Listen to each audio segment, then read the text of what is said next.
Amigos oyentes, hermanos queridos, buenos días. El Evangelio del día, hoy 20 de junio del año 2022.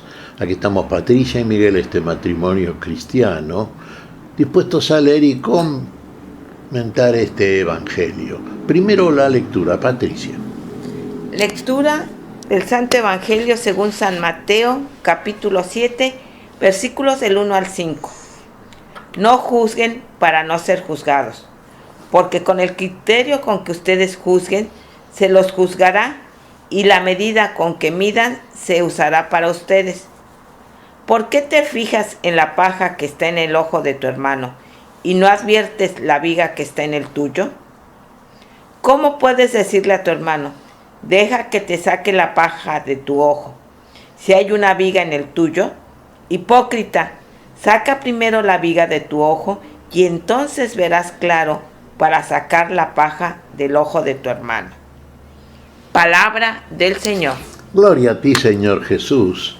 Yo creo que desde Adán hasta nuestros días siempre buscamos la culpa en el otro. Cuando Dios preguntó a Adán por qué había hecho aquello que no debía, le echó la culpa a la mujer.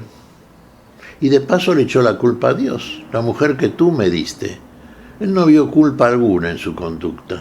La culpa la tiene el otro. Y es lo que nos pasa a los seres humanos.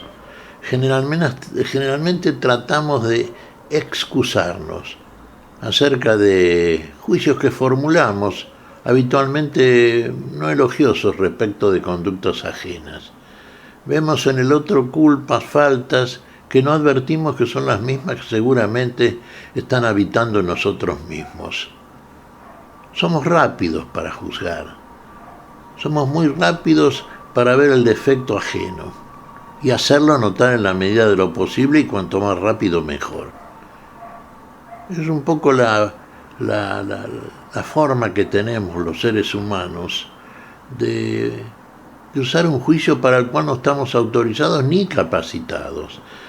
En último análisis, si vamos a ser verdaderamente justos, y hablando de justicia, el reino de los cielos es un reino de justicia, es el reino del Señor, no es de este mundo, no es de acuerdo a las formas en las cuales la conducta es habitual en el mundo. Tenemos que buscar eso prioritariamente. Si no es lo que hacemos, entonces claro, buscamos la propia justicia, donde no está en nosotros. Atendamos al ejemplo que nos suministra el Señor. En este caso, tenemos una viga en nuestro propio ojo, mirando la manera en que tenemos de ver la culpa ajena, y tenemos generalmente la mirada, por lo menos de la misericordia, entenebrecida, cubierta por las tinieblas. No habita la luz de la verdad en nosotros. Y entonces, en el seno de esa ignorancia, inmediatamente estimamos y juzgamos al otro y cosas que hace el otro. Pero vemos claramente, no, según se nos ocurre en el momento y según el impulso interior que es siempre la de buscar en el otro la falla, la culpa. Y lo hacemos notar. Máxime aún si simultáneamente esa supuesta falta ajena nos perjudica o nos compromete a nosotros. Por eso el mandato del Señor, siempre tenemos que tomar las cosas que el Señor nos dice como un mandato, porque realmente lo son, porque vienen de la plenísima autoridad que tiene aquel que lo formula. Y nuestro Señor tiene toda la autoridad de aquel que es el único que tiene derecho a juzgar, y que en definitiva es el único que va a juzgar. Porque nos dice San Pablo en Atenas, Dios ha establecido un día para juzgar al mundo con justicia, y lo hará por medio de un santo varón, fíjese, al cual él mismo garantizó por haber resucitado de entre los muertos. El único que puede juzgar, el único que ve con claridad, el único que ve desde la misericordia para aplicar la justicia, con el amor que siempre nos tiene Dios. Entonces, prescindamos, hermanos, en todo lo posible del juicio en que vamos a formular tantas veces, porque acá nos dice el Señor, con la medida con que nosotros juzguemos, vamos a ser juzgados. Y usted me dirá, sí, seguramente cuando tengo que padecer el juicio de otro, el otro ejerce la misma forma que tengo yo, de juzgar precipitadamente como si tuviera autoridad y no tiene ni autoridad ni derecho para hacerlo. Sí, es una culpa compartida, la cual no excluye la propia.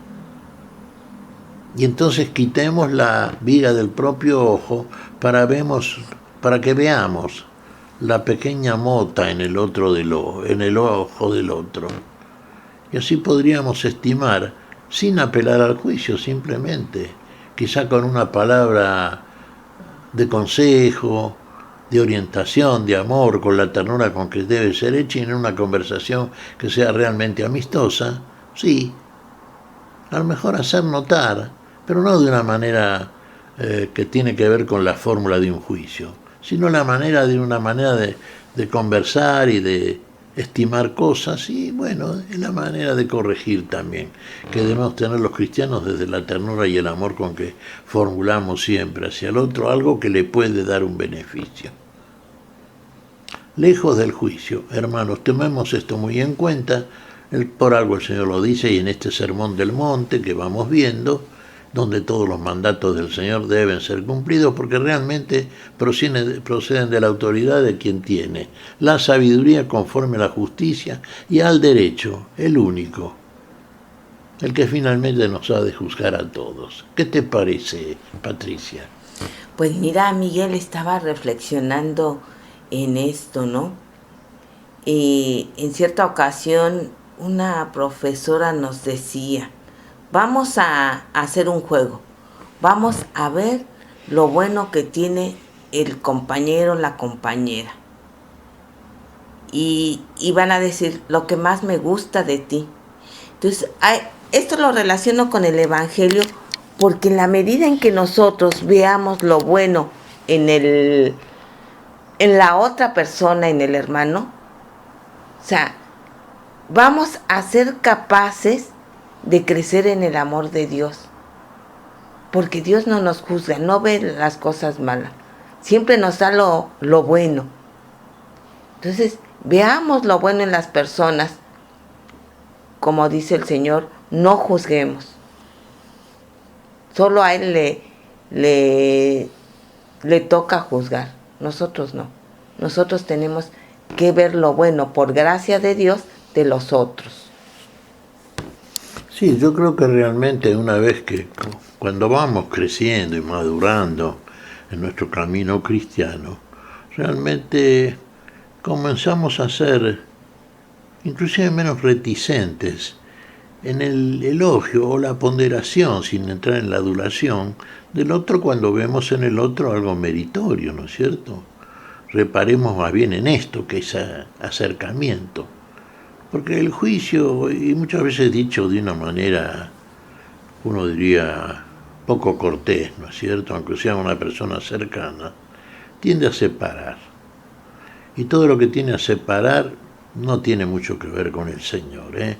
En el Señor todo es cercanía, sobre todo de parte de nosotros. Y cercanía en el amor, cercanía en donde realmente se puede establecer la junta con el otro, digamos, el vínculo que nos una. Así que fuera de nosotros el juicio y dentro de nosotros siempre un mayor silencio, una mayor ponderación, una mejor observación de todas las cosas antes de establecer un juicio, una palabra que seguramente si no es hecha desde la mesura y la sabiduría va a ser una palabra inoportuna. ¿Qué te parece si agradecemos al Señor? Muy bien, Miguel. Te damos gracias, Padre Celestial, en el nombre santo de nuestro Señor Jesucristo. Te damos gracias, Padre, te pedimos perdón por nuestras faltas y pedimos tu bendición, Señor, para este día. Tu espíritu de amor, de misericordia, de ternura, de juicio, sano. En tu nombre santo lo hacemos, Señor, por Jesucristo nuestro Señor. Amén. Y amén.